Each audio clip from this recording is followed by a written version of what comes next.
여러분 축복이 뭔가요?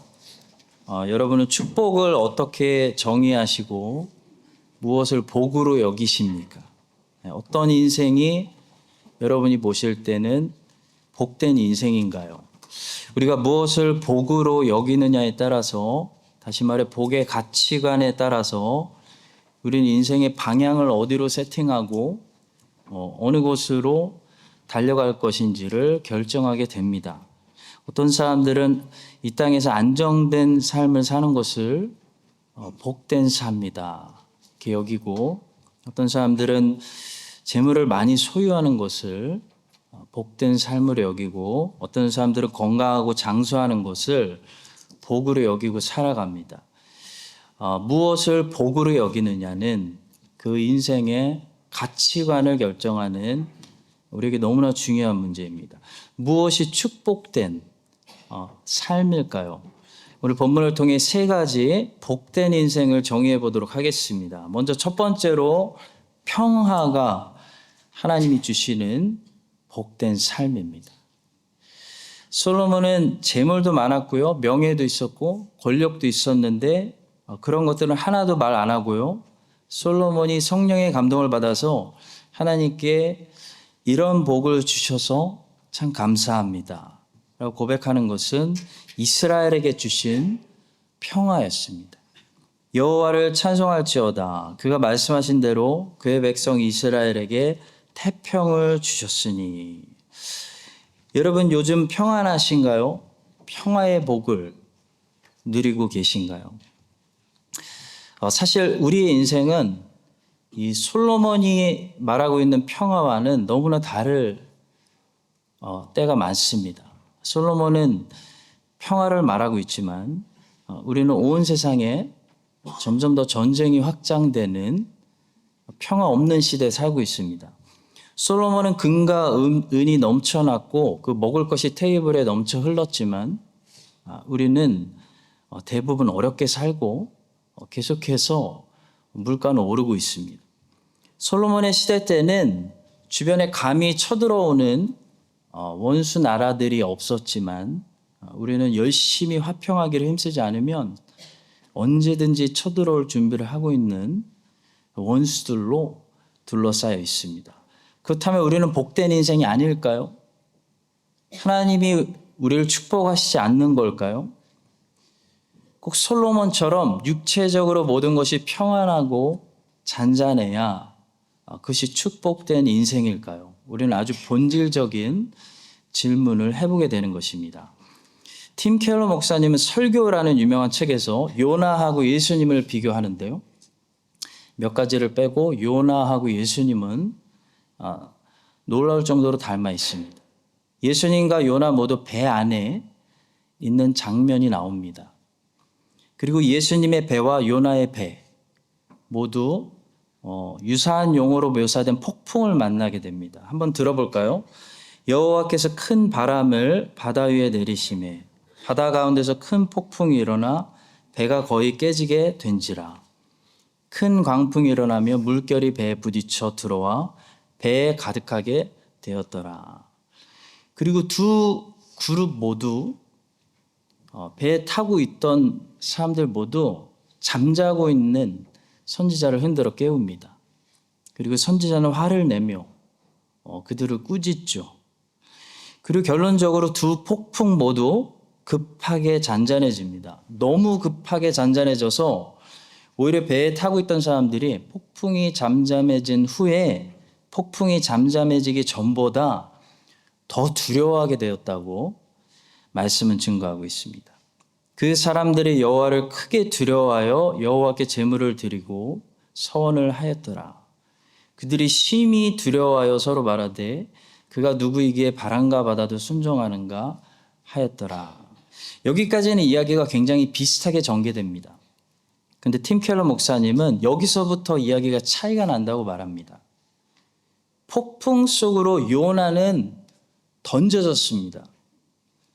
그래서 하나님의 진노가 가라앉아서 성난 바다가 잔잔해진 건데요, 예수님은 아직 바다에 던져지지 않았고 그냥 말씀으로만 바다를 꾸짖어서 성난 바다가 잔잔해졌다.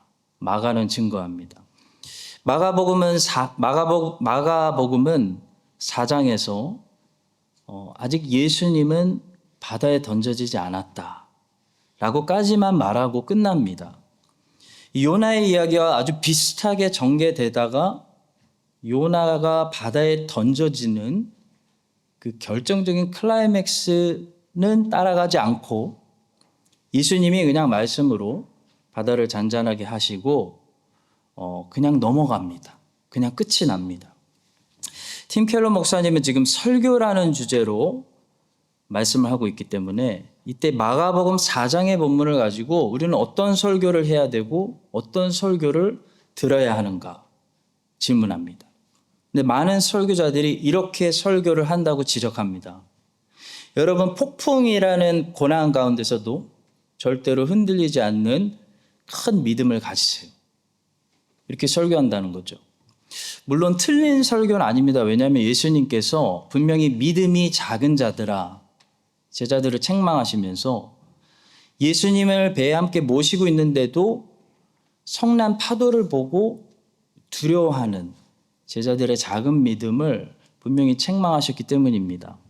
그러나 마가복음 4장이 말하려고 하는 것은 사실 그것보다 훨씬 더 나아갑니다.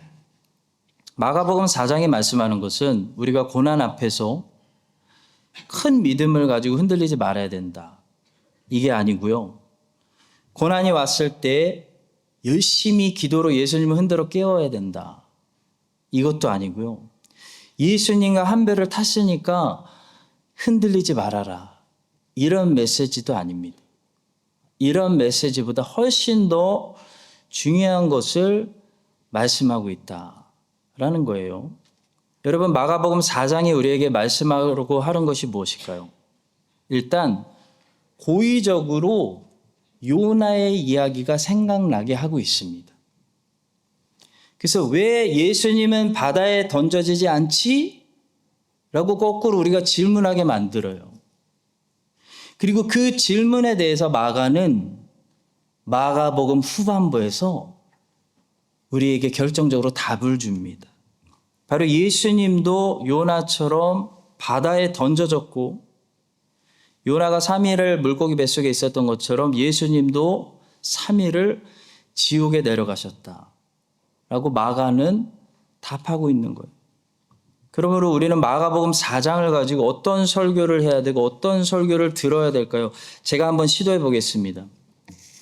여러분, 폭풍이 불어올 때, 성난 파도가 일어날 때, 인생의 배가 막 흔들릴 때, 여러분, 저는 여러분에게 흔들리지 마세요라고 하지 않겠습니다. 아마도 여러분과 저도 제자들처럼 막 흔들릴 거예요. 아마 여러분과 저도 예수님이 나와 함께 내 인생에 있는데 왜 흔들리지? 라고 하면서 이제 죽었다, 이제 끝났다 생각하실 거예요.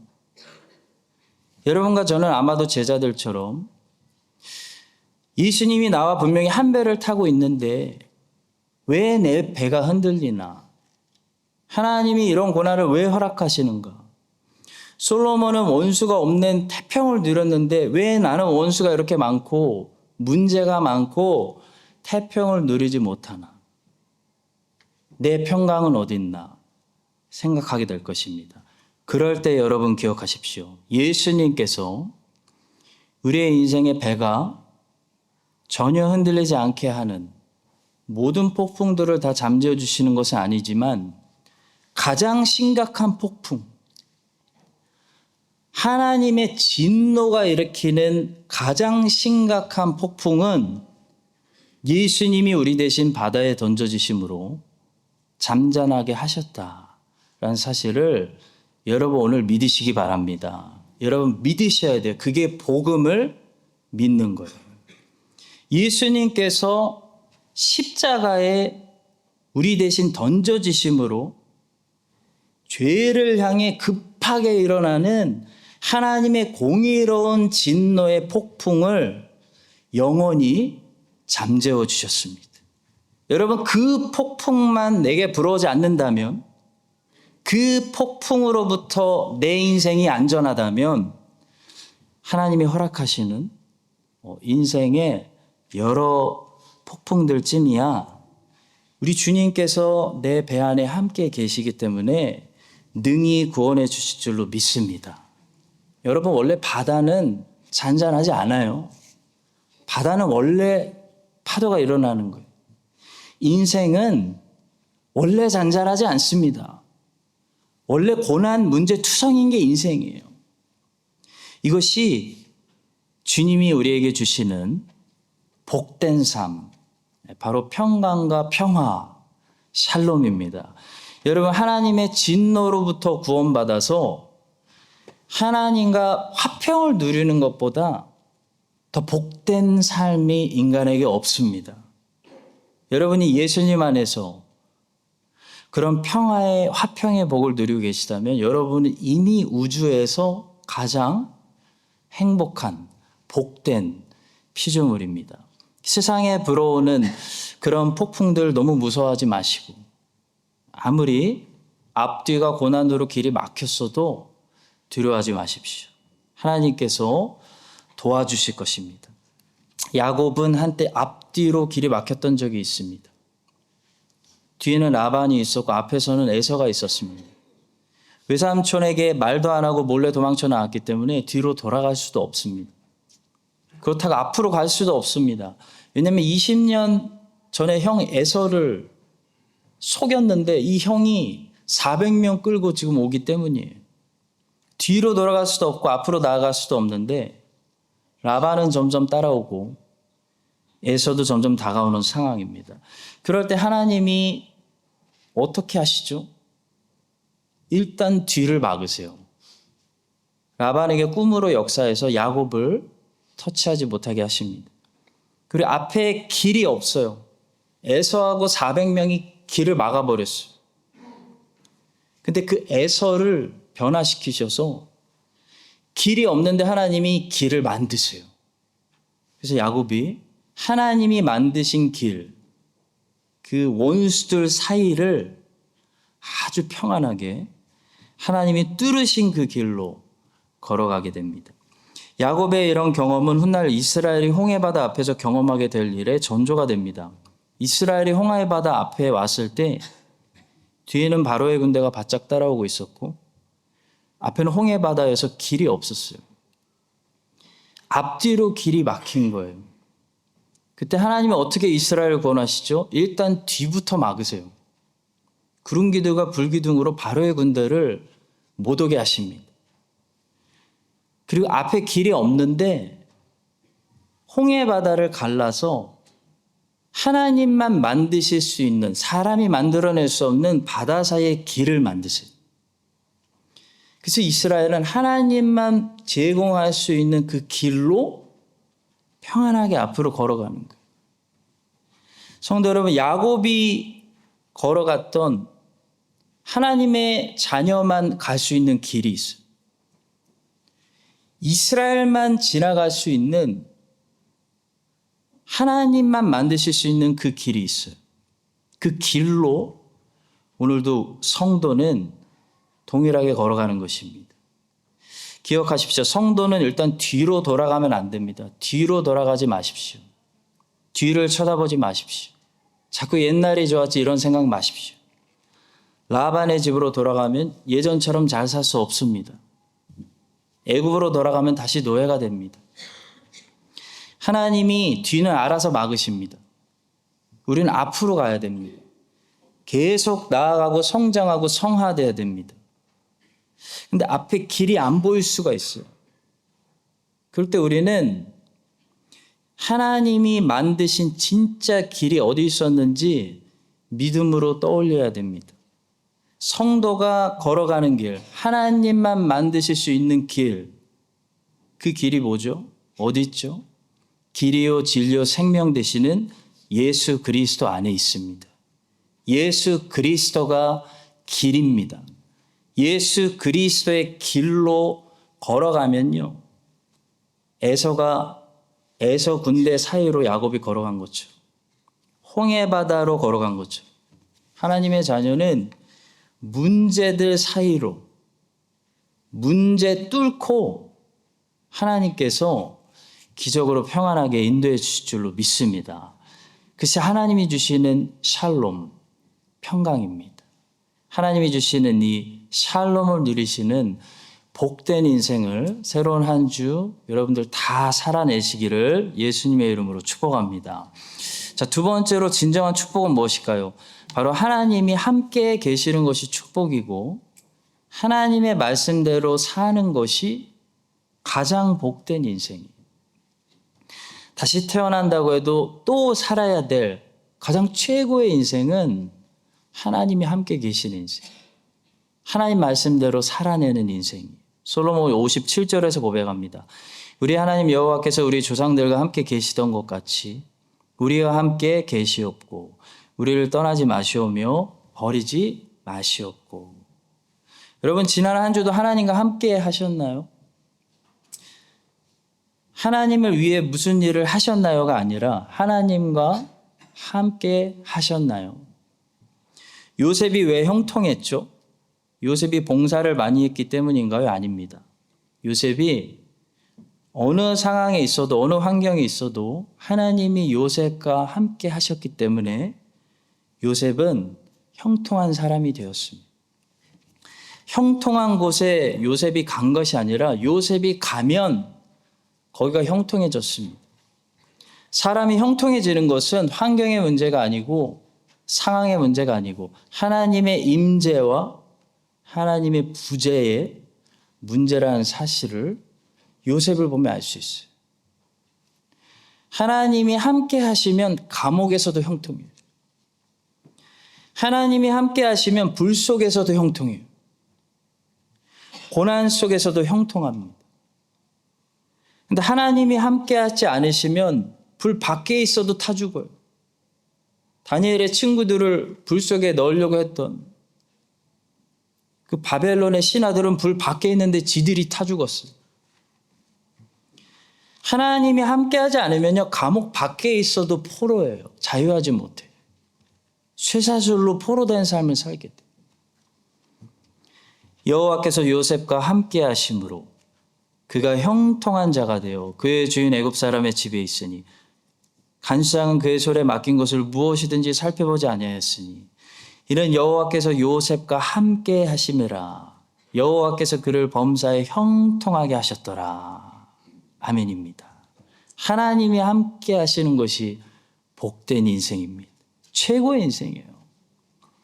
근데 팀 켈러 목사님은 센터 처치라는 또 다른 책에서 우리가 겉으로는 하나님과 함께하는 것처럼 살 수 있는데 사실 하나님과 멀리 사는 것이 가능하다고 말씀하세요.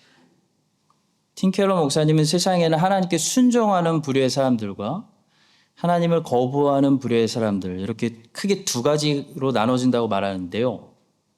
하나님께 거부하는 부류 중에는 비종교적인 부류와 종교적인 부류, 다시 한번 이렇게 두 부류로 나눠진다고 말해요. 그래서 결론적으로 세상에는 총 세 부류에 속한 사람들이 있다고 말합니다. 첫 번째 부류는 복음에 속한 부류입니다. 두 번째 부류는 종교에 속한 부류입니다. 세 번째 부류는 비종교에 속한 부류입니다. 이것을 다른 말로 바꾸면요, 첫 번째 부류는 마음의 할례를 받은 사람들이고 두 번째 부류는 육체에만 할례를 받은 사람들이고 세 번째 부류는 할례 받지 않은 사람들이에요. 한마디로 첫 번째 부류는 하나님의 자녀들이고 두 번째 부류는 종교인들이고 세 번째 부류는 비신자들을 가리킵니다. 문제는 두 번째 부류에 속한 사람들이에요. 두 번째 부류에 속한 사람들의 문제는 심각해요. 왜냐하면 자기가 자기에게 속고 있고 자기가 자기를 속이기 때문입니다. 두 번째 부류에 속한 모든 사람들은 전부 자기가 첫 번째 부류에 속한 사람들이라고 믿고 있기 때문에 문제가 심각한 거예요. 유대인들이 그랬어요. 바리새인들이 그랬어요. 그들은 하나님을 섬긴다고 말하지만 사실 자기를 섬기고 있어요. 그들은 예수님이 왕이라고 입술로 고백하지만 사실 자기가 왕이에요. 첫 번째 부류의 사람들이 하나님의 영광을 위해 자신의 존재, 자신의 인생을 수단 정도로 살든지 죽든지 어떻게 되든지 별것 아닌 것으로 생각한다면, 두 번째 부류의 사람들은요, 자신의 만족을 위해 하나님의 존재를 수단으로 생각하는 사람들이에요. 하나님이 나를 만족시키지 않으면 금방 다른 존재로 자신의 만족을 찾는 사람들이에요. 문제는 첫 번째 부류의 사람들과 두 번째 부류의 사람들이 겉으로는 동일한 모습을 가질 수 있다는 것이 문제입니다. 봉사의 모습을 가질 수 있고, 주일 예배 참여의 모습을 가질 수 있고, 심지어 순종의 모습도 가질 수 있고요, 희생의 모습도 가질 수 있어요. 겉으로 보이는 모든 모습은 첫 번째 부류의 사람과 두 번째 부류의 사람의 모습이 동일할 수 있다는 것이 경고예요, 경고. 그렇다면 첫 번째 부류의 사람과 두 번째 부류의 사람의 차이는 어디 있을까요? 하나님은 금방 아시요. 하나님은 왜 금방 아시냐면, 이 두 부류의 차이는 바로 하나님과 함께 동행함에 있기 때문이에요. 그래서 하나님은 아는 거예요. 내가 널 안다. 또 내가 도무지 너를 모른다. 마지막에 말씀하시는 거예요. 첫 번째 부류의 사람은 하나님과 함께 하는 것을 가장 중요하게 생각해요. 사실 하나님과 함께 하기 위해서 봉사해요. 사실 하나님과 교제하기 위해서 성경 공부도 해요. 첫 번째 부류의 사람을 가장 즐겁게 하는 것은 하나님을 만나고 하나님과 교제하는 것입니다. 그러나 두 번째 부류의 사람은 하나님과 함께하는 것을 즐거워하지 않습니다. 부담스러워요. 그들은 하나님과 가까운 사람들처럼 보이지만 사실 하나님과 멀리 떨어져 있는 사람들. 내가 구원받아야 되니까 하나님의 필요를 느끼지만 사실 하나님과 가까이 하는 거 굉장히 부담스러운 거예요. 이런 사람들에게 하나님께서는 선지자를 통해 이렇게 말씀하신 적이 있어요. 주께서 이르시되 이 백성이 입으로는 나를 가까이하며 입술로는 나를 공경하나 그들의 마음은 내게서 멀리 떠났나니 그들이 나를 경외함은 사람의 계명으로 가르침을 받았을 뿐이라. 성도 여러분, 하나님과 함께 하는 것이 인간이 살 수 있는 가장 최고의 인생입니다. 하나님과 함께 하는 것을 복으로 여기고 즐거워하는 사람은 한 가지 특징을 가지고 있는데요. 바로 하나님의 말씀을 지키려고 한다는 사실이에요. 완전히 지키지 못해도 지키려고 한다는 거예요. 하나님과 함께하는 것을 즐거워하는 사람은 언제나 하나님의 말씀에 순종하려는 특징을 가지고 있어요. 그래서 솔로몬은 58절에서 이렇게 기도하고 있는 것입니다. 우리의 마음을 주께로 향하여 그의 모든 길로 행하게 하시오며 우리 조상들에게 명령하신 계명과 법도와 율례를 지키게 하시기를 원하오며. 우리의 마음이 주께로 향하면은 주님의 말씀대로 순종하고 싶다. 이게 정상이라는 거예요. 자연스러운 거라는 거예요. 여러분, 우리 성도들의 인생은 결국에는 하나님의 말씀에 순종한 것만 남습니다. 다른 모든 것들은요, 우리가 열심히 살았는데 아무것도 안 남고 다 사라진다는 지혜서의 전도서의 말씀을 우리가 지혜를 가지고 인생을 똑바로 살아야 됩니다. 왜 어떤 일들은, 어떤 사역들은 정말 열심히 했는데 반짝 효과를 내고 다시 원상복귀할까요? 그 일들이 좀 비유로 말씀드리자면 나무나 풀, 꽃 같은 재료들과 비슷한 일들이었기 때문입니다. 여러분, 불이 지나가면 금과 은 같은 것 말고는 다 어떻게 되죠? 다 재로 바뀌는 거예요, 재로. 불이 지나가면요, 나무, 풀, 꽃 같은 재료들은 아무리 모양이 예뻐도요, 불만 지나가면 전부 시커먼 재로 바뀌는 거예요. 안 남는 거예요. 그래서 고린도전서 3장 12절은 이런 경고를 하고 있습니다. 만일 누구든지 금이나 은이나 보석이나 나무나 풀이나 지프로, 그러니까 여러 가지 재료들로 이 터 위에 세우면 각 사람의 공적이 나타날 터인데 그날이 공적을 밝히리니 이는 불로 나타내고 그 불이 각 사람의 공적이 어떠한 것을 시험할 것임이라. 만일 누구든지 그 위에 세운 공적이 그대로 있으면 상을 받고 누구든지 그 공적이 불타면 해를 받으리니 그러나 자신은 구원을 받되 불 가운데서 받은 것 같으리라. 성도에게 말씀하고 있는 말씀이에요. 구원은 받으니까 구원받은 성도가 그 구원받은 반석 위에 인생을 어떤 재료들을 사용해서 공로를 세울 거냐, 그 말씀이에요. 여러분, 이 말씀은 성도가 아무 일이나 무조건 열심을 낼 것이 아니다라는 걸 경고하는 말씀이에요.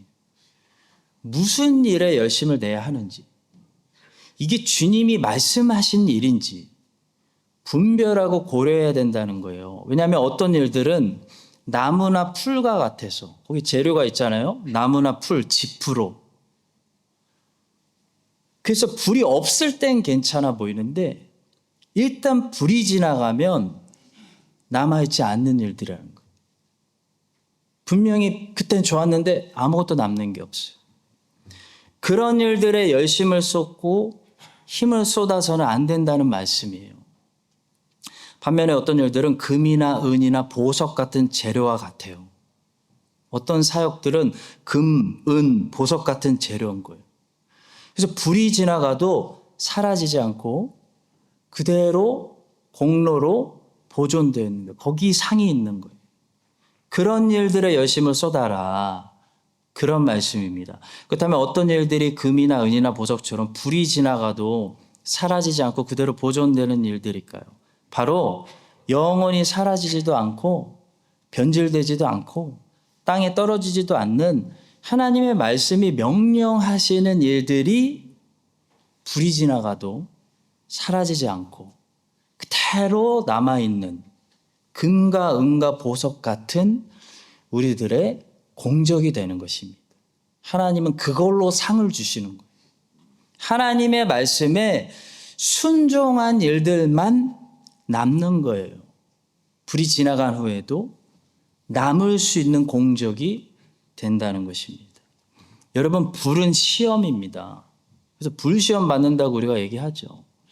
시험이 쓸고 지나가면요, 번영신학, 성공주의, 헛된 꿈, 육체활동, 야망 이런 것들은요 풀과 같아요. 그래서 다 사라집니다. 아무 유익이 없어요. 나를 지켜주지 못해요. 불이 없을 때는 이런 것들이 상당히 인기가 좋아요.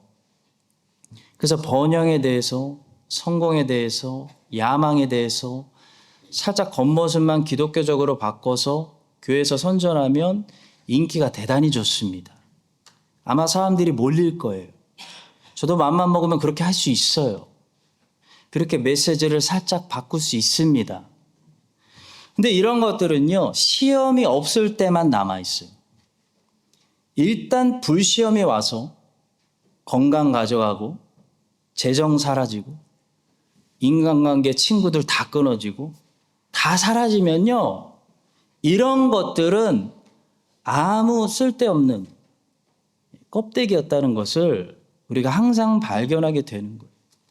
암 문제 앞에서, 비자 취소된 문제 앞에서, 사업이 그냥 망하게 된 현실 앞에서 여러분, 우리에게 남는 것은요, 하나님 말씀밖에 없어요.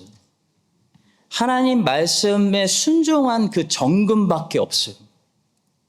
아니, 금은 오히려 불 속에서 어떻게 되죠? 더 정금이 됩니다. 그래서 시험이 오면 하나님 말씀이 그때 깨달아지는 거예요.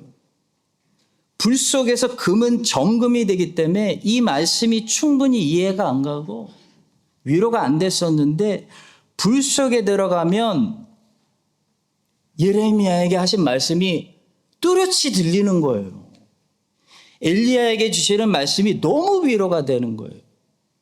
불 밖에서는 잘 몰랐는데 불 안에 들어와 보니까 하나님 말씀이 나에게 너무 또렷해지는 거예요.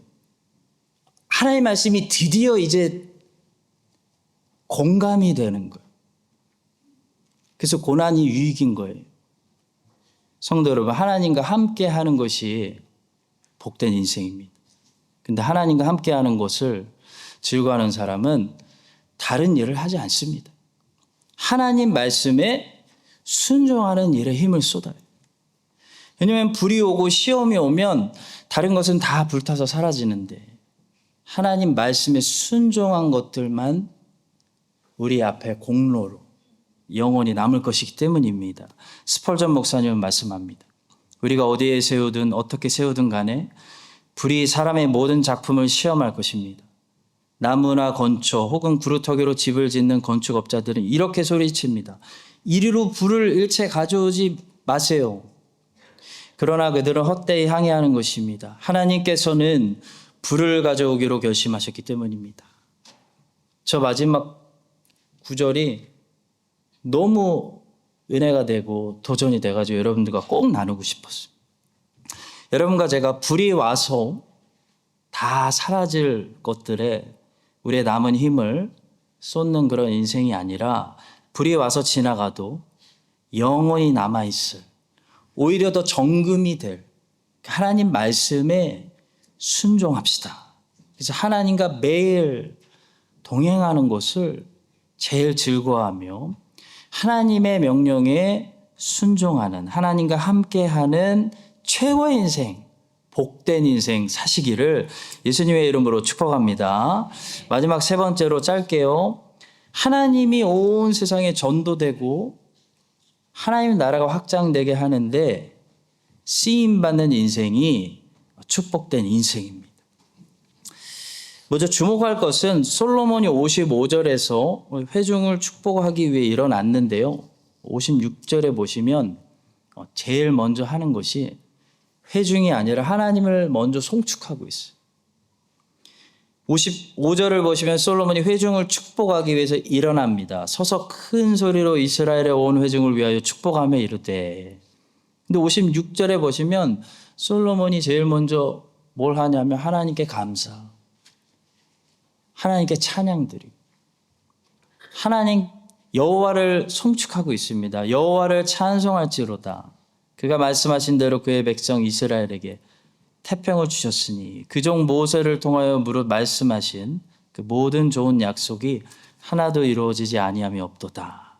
그러니까 백성을 축복하겠다는 사람이 먼저 하나님을 송축하고 있는 것입니다. 여러분 오늘 PPT를 제가 안 넣어드렸는데 60절을 보세요. 60절. 성경 60절을 보시면 솔로몬이 이렇게 기도하죠. 이에 세상 만민에게 여호와께서만 하나님이시고 그 외에는 없는 줄을 알게 하시기를 원하노라. 온 세상 만민에게 여호와께서만 하나님이시라는 사실을 알게 하는 거. 하나님 나라를 전파하는 거. 하나님을 알리는 거. 그게 솔로몬의 기도예요. 그게 복된 삶입니다. 그런 축복으로 이스라엘 백성들을 축복하고 있는 거예요. 당신들을 통해서 온 세상에 만민들이 하나님을 알게 될 것입니다. 그게 축복이에요. 여러분 축복을 받으려면 먼저 여호와를 송축하는 사람이 되어야 합니다. 여호와께 감사하는 사람, 여호와를 찬양하는 사람, 복받는 사람입니다. 온누리 교회에서 오랫동안 중보기도 사역을 해오시다가 나중에 목사님이 되신 김현미 목사님이라는 분이 계십니다. 여자 목사님이신데요. 이분이 평생 기도 사역을 섬겨오셨기 때문에 하나님께서 이분을 통해서 세상에 이 중보기도에 대해서 아주 좋은 책을 한 권 쓰게 하셨어요. 그 책 이름이 주님 다시 기도해 볼게요 라는 책이에요. 그 책에서 목사님이 아주 중요한 사실 한 가지를 말씀하세요.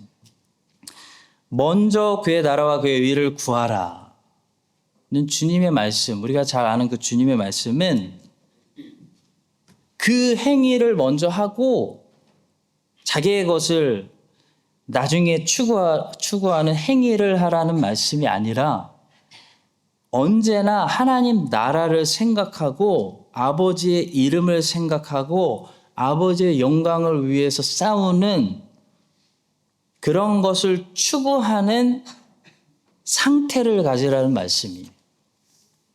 그런 영혼의 상태를 가질 때 우리는 비로소 우리 육체에 필요한 소유의 복도 누리게 된다는 것입니다. 너희는 먼저 그의 나라와 그의 일을 구하라는 영혼의 상태의 복이고 그리하면 이 모든 것을 너희에게 더하시리라는 소유의 복이라는 것입니다. 먼저 상태의 복을 받으면 저 상태가 되면 소유의 복을 주신다라는 말씀이에요. 주님이 제게 주시려는 것이 소유의 복이 아니라 제 영혼이 주님께 붙들린 상태의 복에 있다는 것을 고백할 수 있었습니다. 오늘도 하나님께서 우리에게 어떤 우리가 주머니에 넣어갈 수 있는 그런 소유를 주시기보다는 우리 영혼의 상태를 바른 상태로, 마땅한 상태로, 합당한 상태로 돌려주시는 것이 하나님이 먼저 주시는 축복인 줄로 믿습니다. 우리는 주님을 위해서 여러분 열심히 봉사하고 수고하면서도 전혀 사실 주님의 나라와 이름과 영광에 무관심할 수 있어요. 무관심한 영혼의 상태를 가질 수 있어요. 오직 나의 육체의 만족을 추구하는 그런 동기를 가지고 목적을 가지고 내가 즐거워서 내가 봉사하는 내가 만족스러워서 내가 헌신하는 잘못된 상태를 가지고 있으면서 얼마든지 손으로 주님을 위해 봉사할 수 있다는 것.